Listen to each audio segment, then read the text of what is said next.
Listen carefully. Sometimes, not everyone who reaches out a hand for help truly needs it. Some are only there to take something precious from you after you help them. Sad as it may sound, if you pay close attention to this story, you will understand that looks can fool you, and not everyone who comes your way has good intentions. You will also see how important it is to always pray before helping, because you may know yourself well, but in this world, you do not know the other person's intentions, especially toward you. You are now watching African Tales, where every story teaches an important lesson. Once upon a time, in the beautiful, great, busy city of Ibadan, a city of hills and red rooftops stretching as far as the eye could see, a city where the smell of amla and yudu soup drifted through the air every evening like a warm welcome home. And right in the middle of all this, sitting on the same corner near Molit bus stop, every single day, year after year, was a woman nobody truly understood. Her name was Aya Alejo. Nobody knew her real name. Nobody knew where she came from or who her people were. People simply called her Aya Alejo, which loosely means the woman who collects. She had been on that corner for so long that some people truly believed she had always been there, like an old tree by the roadside that nobody remembers planting, but everyone walks past. To look at her, your heart would break right away. She was very thin, so thin that her bones showed under her dark, wrinkled skin. Her clothes were torn and patched with pieces that did not match. She wore a faded headscarf that had once been white. Her feet were bare, cracked, and covered in the red dust of Ibadan roads. She sat on a worn mat, with her legs stretched out in front of her. Her hands were always held out to anyone who passed by. Her eyes were the one thing that was different. Deep, dark eyes. Some people said they looked sad and tired, but others, when they thought about it carefully later, said those eyes were always watching, always calculating. Not the eyes of a woman who was suffering, but the eyes of someone who was working. But in those days, nobody noticed. Because when you see someone that poor sitting on the ground, you do not study their eyes. You feel pity. You reach into your pocket. You give what you can. And that moment of human kindness was exactly what she had been counting on. The first victim people clearly remembered was Baba Remy, a provisions trader at Bodija Market. A good man, a hard-working man, who had spent 10 years building his shop from nothing. 2 working freezers, shelves full of goods, and a generator he had bought on credit and finally finished paying for. Baba Remy was not rich, but he had built something solid with his own hands. One morning, while passing Molit bus stop on his way to open his shop, he saw Aya Alejo. The cracked feet, the thin arms, the torn clothes, something in his chest moved. He reached into his pocket and placed 200 naira into her outstretched hand. She looked up at him. Those dark eyes held his for a moment longer, then felt comfortable. No thank you. No smile. Just a long, cold look. And then she turned away, as if he no longer existed. Baba Remy walked on, feeling the small, warm feeling that comes when you help someone. He did not think about the look she gave him. 3 months later, his shop was empty. Snorts. It happened little by little, the way a wall breaks apart before it finally falls. First, one freezer broke, and the repair cost more than he had. Then a trusted supplier cheated him and disappeared with his money. Then his goods began to spoil. Then his customers, one by one, stopped coming. A man who had worked 10 years to build something strong was now sitting in an empty shop, completely lost and completely confused. Then came the story of Mama Tund. Mama Tund was 7 months pregnant and returning home from her antenatal checkup. The doctors had said everything was perfect. The baby was healthy, the heartbeat was strong, and the weight was good. She was almost floating with happiness as she walked through Molit. She saw Aya Alejo, felt a rush of compassion, and gently placed 500 naira, nearly all she had that day, into the old woman's hand. Those dark eyes looked up. The same cold, calculating look. No warmth, no gratitude. Just watching. 2 weeks later, Mama Tund lost her baby. When Mama Tund's sister began asking questions around the neighborhood, she found not 1, not 2, but 3 other women who had lost pregnancies after giving money to the old beggar on that corner. The whispers began quietly, nervously, afraid of being called superstitious, but they began. and they spread. Over the years that followed, more stories came, and a very clear, very frightening pattern began to form. There was Kunal, a man who had just received a job offer from a big company in Lagos. The job he had prayed and waited years for. On his way to make preparations, he passed Aya Alejo at Molit bus stop and gave her 100 naira without thinking twice. 3 days later, the company called. Budget review. Position cancelled. Gone. Just like that. The future he had been counting on. Then came Mrs. Adeyemi, a fabric seller at Oja Market with loyal customers and a steady business. She gave Aya Alejo money on a Thursday afternoon. By the following Monday, her biggest customer, a woman who bought fabric in large amounts to resell, called to say she was changing suppliers. Mrs. Adeyemi lost nearly half of her monthly income in just a few days. There was a student named Biodan who was waiting for his WEC results. Results that would decide whether he could enter the university. He had studied hard. His teachers believed in him. On his way to check his scores, he gave the old woman some money.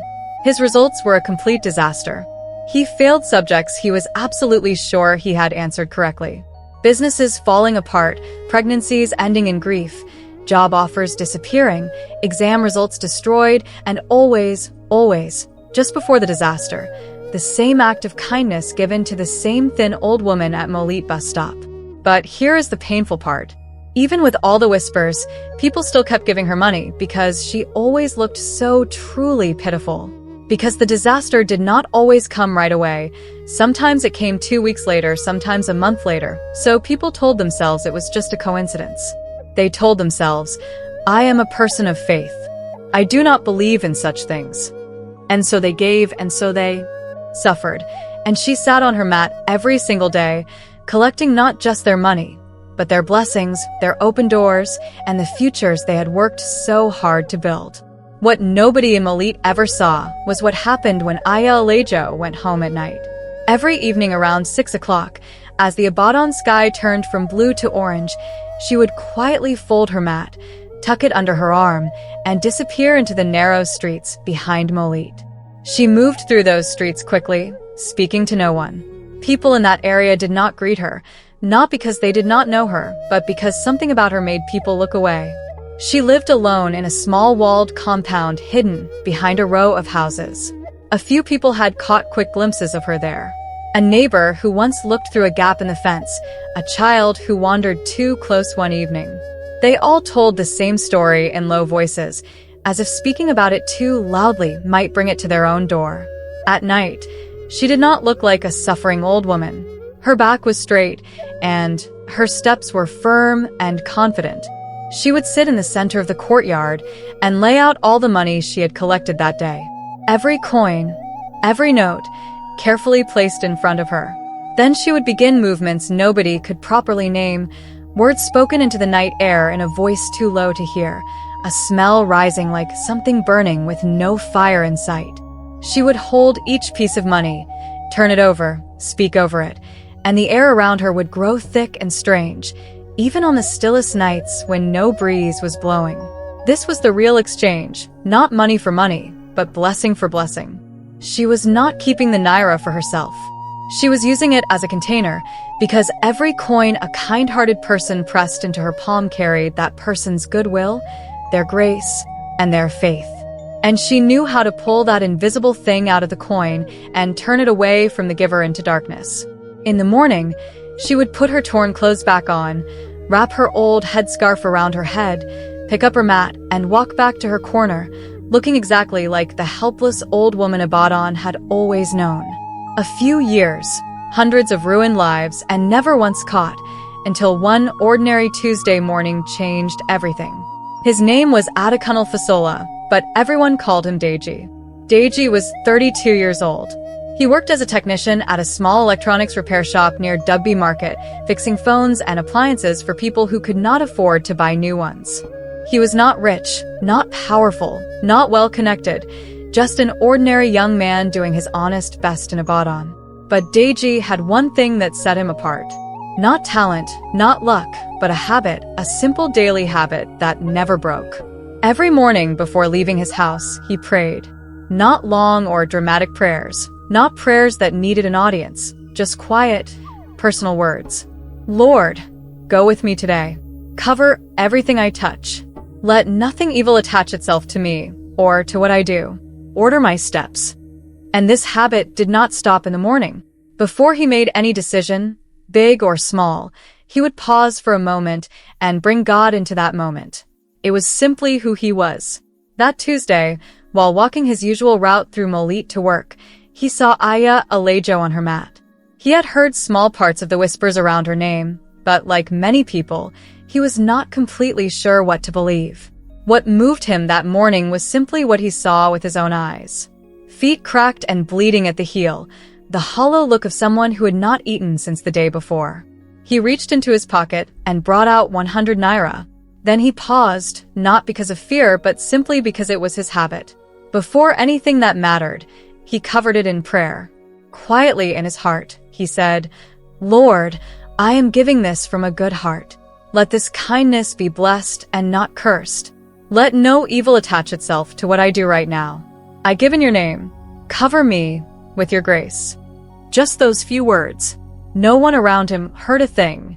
He placed the money in her hand and walked on. She looked up. Those dark, calculating eyes found his face, and she tried to do what she had done to hundreds of people before him. She reached out in the spirit to take the blessing, the grace, the goodwill he had carried in that act of giving. She hit a wall. Something solid and unmoving surrounded this man. A covering her darkness could not cross. She pushed, and the force came straight back at her like a wave crashing against rock. She could not take a single thing from him. Deji noticed nothing unusual. He walked on toward Dugby, thinking about his workday. But Aya Alejo sat very still for a long time after he disappeared into the crowd. Something that had never happened before had just happened. And deep inside, something in her had cracked. Weeks passed. Deji lived his ordinary life. His work was steady, his health was good, and small good things happened quietly. A job that paid a little more than expected, his rent money ready earlier than usual, a general feeling that things were going well. He did not connect any of this to the old woman. He had simply prayed and given as always. But Sis Beezy was watching. Sis Beezy sold pepper and tomatoes from a stall near Molit, and was the kind of woman who noticed small details that others walked past. She had seen Deji that Tuesday morning, seen him pause, seen him bow his head slightly before placing money in the old woman's hand. She knew the stories. She knew about Baba Remy and Mama Tund, and many others. So, she waited. 6 weeks later, she found a moment to speak with Deji as he passed her stall. She asked casually how things were going. He smiled and said, "Fine. Thanks be to God. Things are moving well." Sis Beezy went back to her stall and sat quietly with her own thoughts for a long time. Then she began to talk. First to the woman at the next stall, then to her neighbor. Her neighbor told her pastor, a man who did not brush things aside easily, who had seen enough life to know the world holds things that simple words cannot explain. He came to Molit one Saturday morning and stood at a distance, watching Aya Alejo carefully. He watched from far away the way her eyes moved when someone gave, the way her lips tightened just a little around each coin before she let it fall. He gathered a small group of trusted people right there on the street, and they prayed together softly, heads bowed, barely noticed in the crowd. And something in the air over Molit began to change. It happened on a Friday morning, a busy, noisy, ordinary Friday. A man named Mr. Olarenwaju, a civil servant who passed through Molit every Friday, had decided that today he would finally give the old beggar some money. Something had always made him hold back before, but today he felt generous. He reached into his pocket and began counting out some notes. Then a small boy appeared, no more than 5 years old, a child who had slipped away from his mother for just a moment in the crowd. He wandered straight in front of Ayas Alejo. He looked down at the old woman on her mat, and he began to scream. Not the crying of a lost or hungry child, but deep, body-shaking, terrified screaming, the kind that comes from seeing something adults have learned to ignore. He pointed at her with a trembling finger and could not stop. His mother came running. picked him up, and for the first time truly looked at the old woman. Not with a quick glance, not with pity, but really looked. She felt something cold pass through her that she could not explain.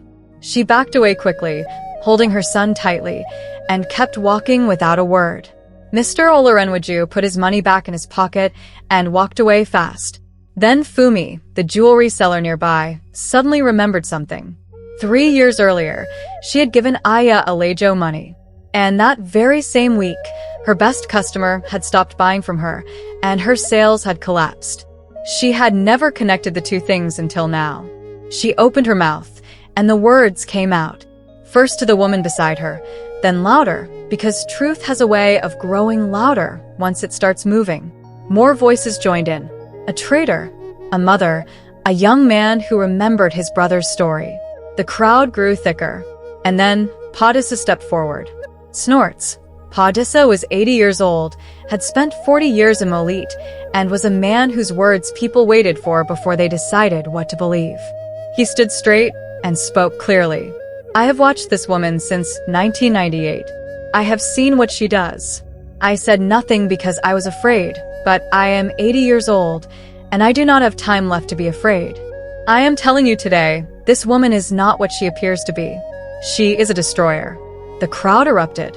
Years of quiet suffering, years of whispered suspicion, years of telling themselves it was a coincidence. It all poured out at once.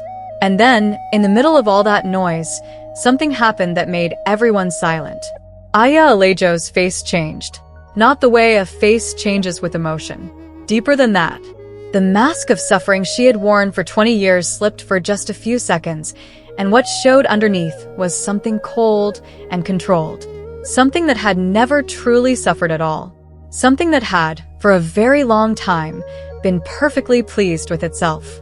The people closest to her stepped back. Some turned and ran. Others dropped to their knees and prayed. For the first time in 20 years, Aya Alejo was fully and completely seen. In the days and weeks that followed the exposure in Molit, something quietly wonderful spread across Abadan. Those who had been destroyed by Aya Alejo began to rise again.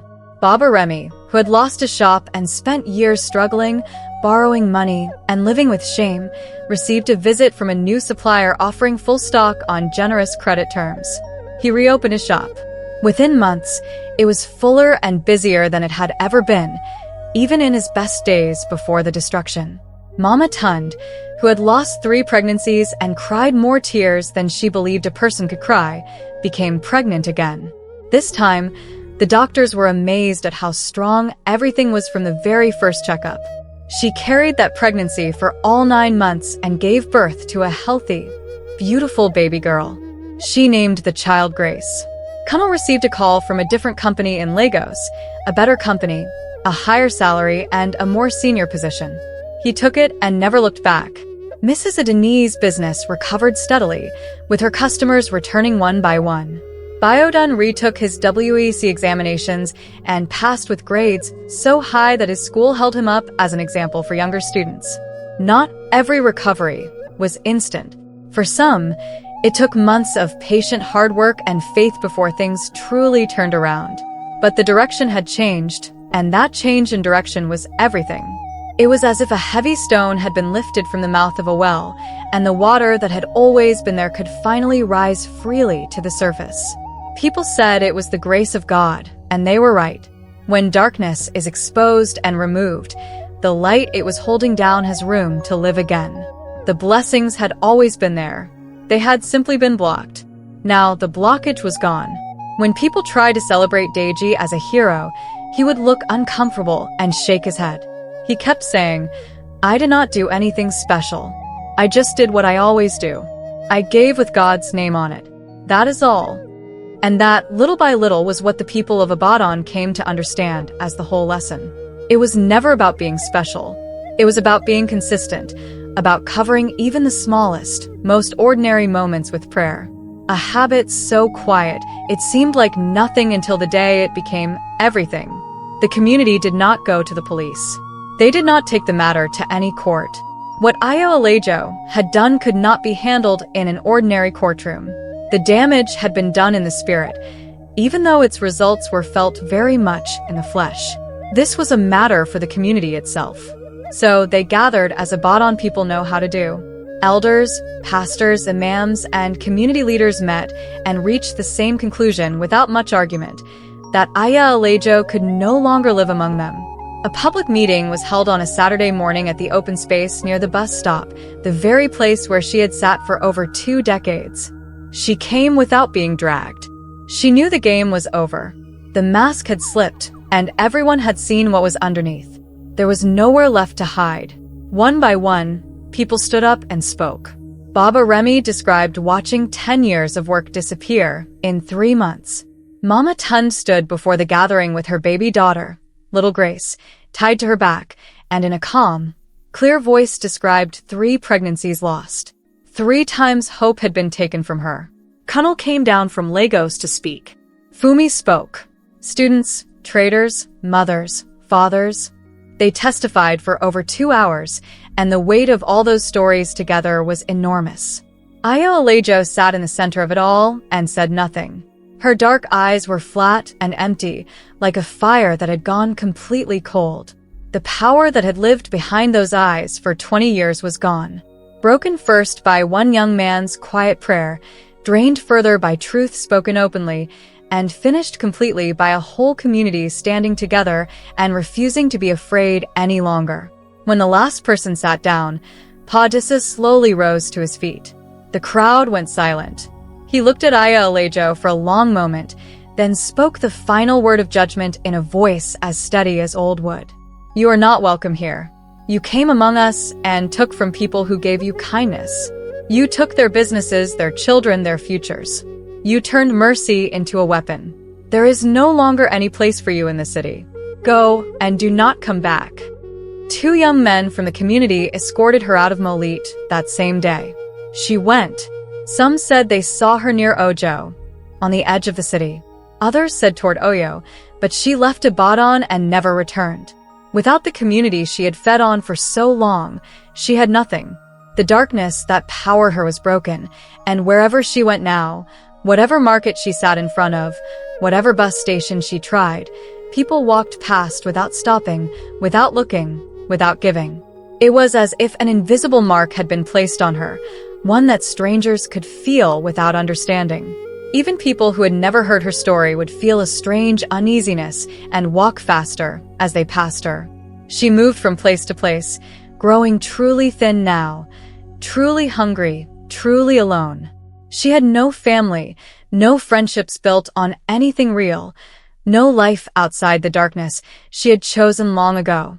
And the darkness was gone. About 2 years after leaving Ibadan, a woman in a small town outside the city said she saw her sitting by a roadside. She looked empty, the woman said quietly, like a lamp that had completely run out of oil.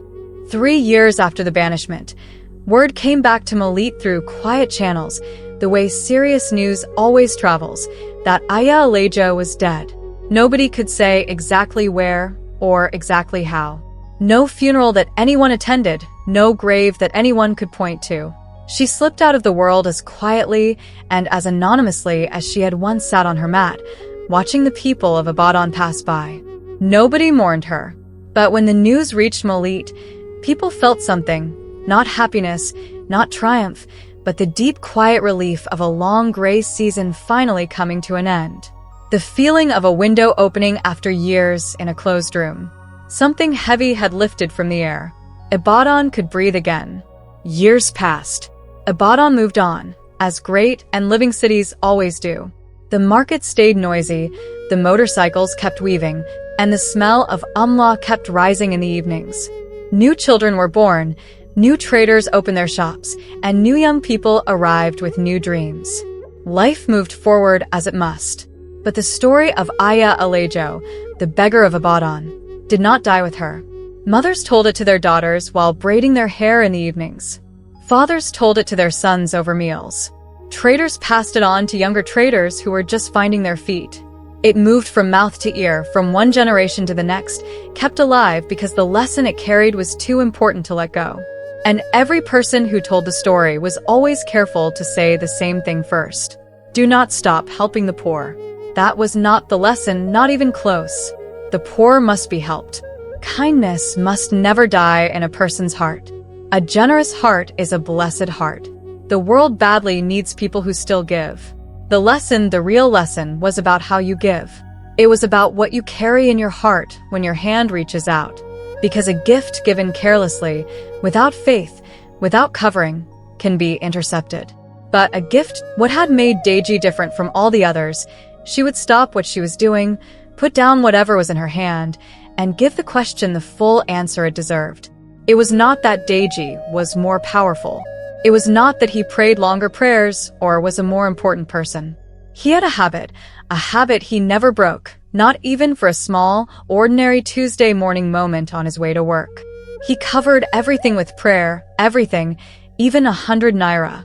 And that covering was the wall she could not cross. And when she hit that wall, something broke in her that had never broken before.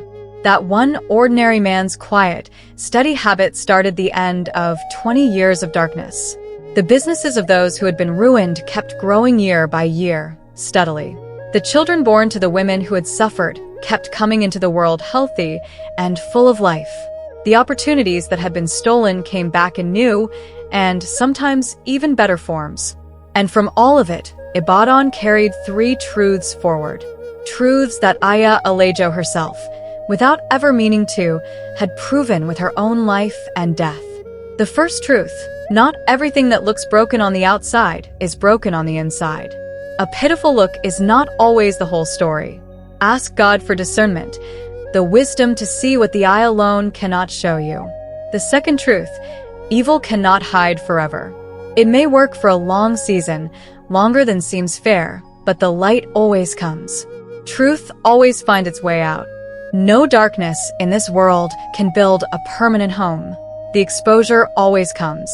The third and greatest truth, give. Always give. Let your heart stay generous and open, but cover your giving with prayer. Attach God's name to every act of kindness that leaves your hands. No matter how small, no matter how ordinary the moment feels, because a covered kindness is not just a kind act. It is a powerful act. And no force of darkness that exists in this world or the next can lay a finger on what grace has already covered. If you passed through Molit today and stopped at the old corner near the bus stop, you would see nothing unusual. Just the road and the traffic and the people moving with their loads and their dreams. But sometimes, if you stood there long enough, you might notice a resident pause at that exact spot. They would look for a quiet moment at the empty ground where a worn mat once lay. They would shake their heads slowly, almost to themselves, and then they would walk on with something that looked almost like gratitude written across their face. Some things a city does not forget. Some lessons stay in a place the way a scar stays on the skin, always visible to those who know where to look. A mark of something survived. A reminder of how far grace can reach and how much one praying heart can change. The beggar of Ibadan was gone, and the people of Ibadan were free